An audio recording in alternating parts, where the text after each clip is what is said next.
Bau kulit yang baru dijahit, desiran logam yang dibelai angin, dan raungan mesin yang lebih mirip simfoni daripada suara knalpot. Inilah Pagani Utopia, mahakarya dari dunia yang menolak keheningan. Utopia, sebuah kata yang menggugah imajinasi. Bukan sekedar label, tapi pernyataan. Sebuah utopia bukanlah tempat, melainkan harapan yang dibingkai dalam realitas mekanik. Pagani, sang pencipta impian dari Italia, tak sekedar merancang mobil. Mereka menciptakan seni, dan utopia adalah manifestasi terbaru dari obsesi mereka. Keindahan, performa, dan emosi yang meledak seperti letusan gunung api di jantung Emilia Romagna. Utopia bukan lanjutan Zonda, bukan penerus Huayra, tapi dunia baru yang berdiri di atas pijakan masa lalu, mengangguk pada sejarah, lalu terbang bebas ke masa depan. Kalau kamu pernah memandangi Pagani Utopia, kamu akan tahu, ini bukan mobil biasa. Ini adalah pahatan, dilahirkan dari logam dan mimpi. Dari tangan Horacio Pagani sendiri, yang tak puas hanya dengan kecepatan, tapi juga kemurnian bentuk. Desainnya tidak menjerit, tapi berbisik. Dengan lekuk tubuh yang mengalir lembut, seperti angin yang menari di atas danau senja, tidak banyak elemen yang agresif. Tidak ada sirip tajam atau sayap yang mencuat seperti tanduk. Yang ada justru proporsi yang matang, bulat, dan elegan, seperti wanita bangsawan di lukisan barok. Namun jangan tertipu, di balik keanggunan itu tersembunyi agresi. Ada 4 pipa knalpot berbentuk meriam yang berdiri gagah di bagian belakang. Ada diffuser yang mengisyaratkan bahwa mobil ini bisa mencengkram jalanan seperti elang menerkam mangsa. Dan jangan lupakan pintu bergaya glowing yang membuka seperti sayap surga. Mari kita bicara soal jantungnya. Tidak, Pagani tidak mengikuti tren listrik. Mereka tahu, emosi manusia belum siap ditukar dengan keheningan baterai. Maka, Utopia tetap memakai mesin pembakaran dalam. Dan bukan sembarang mesin, tapi V12 twin turbo 6 liter dari Mercedes AMG. Tenaganya 864 horsepower dan torsi 1100 Nm. Tapi angka-angka itu hanya potret kasar. Yang tak bisa dijelaskan oleh data adalah sensasinya. Ledakan tenaga yang terasa seperti gelombang tsunami. Suara raungannya yang menyerupai orkestra di ambang kegilaan. Rasanya seperti menggenggam badai. Dan yang paling gila, Utopia bisa dibeli dengan transmisi manual. Yap, kamu nggak salah dengar. Di era supercar yang kini makin digital, Pagani justru memberikan pilihan gearbox 7 percepatan manual non-sinkron dengan kopling ganda. Sebuah penghormatan untuk para puritan, pengendara sejati, dan mereka yang percaya bahwa satu-satunya kontrol sejati adalah saat tangan menyentuh tuas dan kaki menginjak pedal kopling.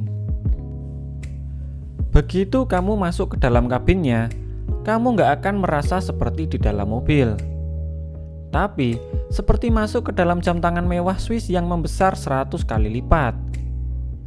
Setiap tombol, setiap tuas, setiap baut dibuat dengan detail yang hampir religius. Bukan plastik murahan, tapi titanium, aluminium, dan kulit yang dijahit tangan dengan cinta. Tidak ada layar sentuh yang mendominasi. Tidak ada panel AC digital. Yang ada hanya instrumen analog dengan jarum yang bergerak seperti detik waktu yang berdenyut. Ini bukan tentang teknologi, tapi tentang rasa. Tentang kembali ke era di mana manusia lebih penting dari mesin.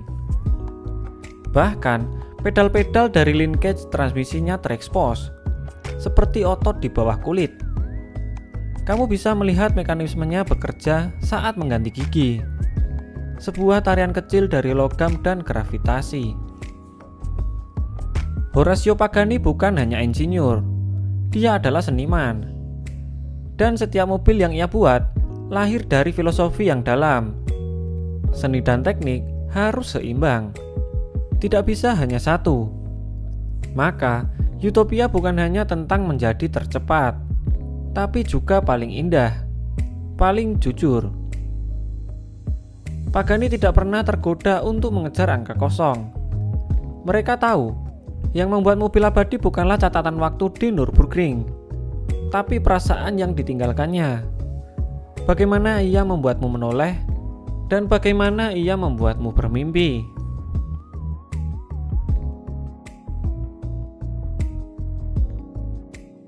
Seperti semua Pagani lainnya, Utopia dibuat dalam jumlah yang sangat terbatas. Hanya 99 unit untuk produksi awal. Dan semuanya sudah ludes terjual bahkan sebelum debut publiknya. Harganya mendekati 2,5 juta US dollar atau setara puluhan miliar rupiah. Tapi jangan salah, mereka yang membelinya bukan cuma kolektor, tapi pemuja, para penyembah keindahan. Mereka rela menunggu berbulan-bulan, bahkan bertahun-tahun, demi mendapatkan mobil yang dibuat dengan tangan, satu persatu, oleh tim kecil yang sangat selektif. Kenapa kamu harus peduli pada mobil yang bahkan gak bisa kamu miliki? Karena Utopia adalah pengingat. Di dunia yang makin cepat, makin praktis, dan makin sunyi oleh teknologi, masih ada yang memilih untuk memperlambat, untuk menikmati, untuk menghidupkan gairah yang tak bisa dihitung dengan angka. Utopia adalah surat cinta untuk era yang nyaris hilang, untuk pengemudi yang percaya bahwa berkendara bukan soal sampai tercepat, tapi soal merasa hidup. Pagani Utopia bukan hanya mobil, tapi sebuah simbol bahwa masih ada tempat untuk mimpi di dunia yang makin pragmatis. Masih ada ruang untuk keindahan di tengah kecanggihan. Dan masih ada orang-orang yang mau membuat sesuatu dengan hati, bukan spreadsheet. Mungkin kita nggak akan pernah menyentuhnya, apalagi mengendarainya. Tapi seperti lukisan mahal di galeri, Utopia tak harus dimiliki untuk bisa dinikmati. Cukup tahu bahwa dia ada, sudah cukup untuk membuat kita percaya bahwa keindahan masih hidup. Dan siapa tahu, suatu hari nanti, kita nggak cuma menatapnya dari kejauhan, tapi duduk di balik kemudinya, dan membiarkan mesin itu berbicara dalam bahasa yang hanya bisa dimengerti oleh hati. Bagaimana menurut kalian? Semoga video ini bisa menambah wawasan buat kalian. Like video ini jika kalian suka, dan subscribe channel ini agar kalian tidak ketinggalan tentang pembahasan otomotif selanjutnya. Gua Icat pamit undur diri. See you in the next episode.